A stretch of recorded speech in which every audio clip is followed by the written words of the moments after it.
बंद घर को पुणी लुटेरा टार्गेट कन्हैपुर ग्राम एक घर ताला भांगी दामी लुगापटा सह टंका लुटि नेले दुर्बृत्त। खलिकोट थाना अंचल पुणी सक्रिय हेलेनी लुटेरा। खलिकोट थाना अंतर्गत कन्हैपुर ग्राम एक बंद घर ताला भांगी दामी लुगापटा सह टंका लुटि नेइछन्ति दुर्बृत्त।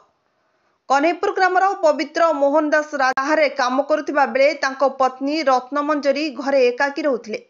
तेबे गत 26 तारिख दिन रत्नमंजरी घर ताला पकाई कैरासी ग्राम बाप घर को जाइथिले।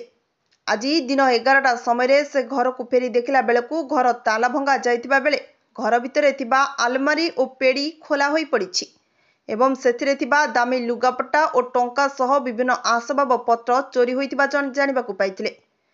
तुरंत ए संपर्क में खलिकोट थाना रे अभियोग करथिले। अभियोग पाई खलिकोट थाना अधिकारी रमेश कुमार प्रधान घटनास्थल में पहुंची तदंत करी फेरीथिबा जणा पड़िछि।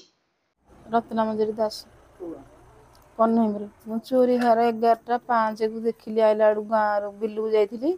बिलू आई देखला आड़ू सब ताला ना से माछ बाली पचारि आउ तालाटा ना किए नहीं बाड़ेगी ना लो घर काली चोर पैला पड़िशा हार देख भले आइला आड़ू दीटिया ताला ना घरे कि सबू छेन छतर हो पड़ी।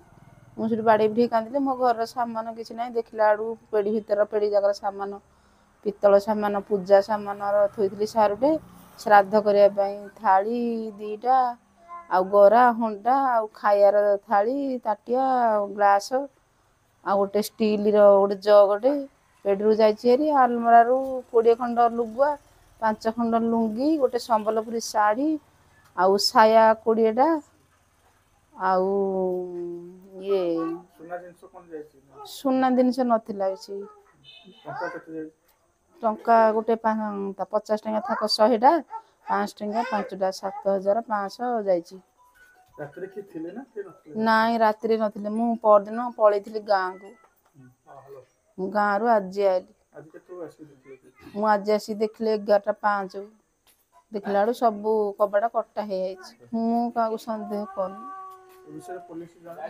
हाँ पुलिस जन पुलिस आसिक इनक्वारी कर पलैले। Bureau report Ganjam times.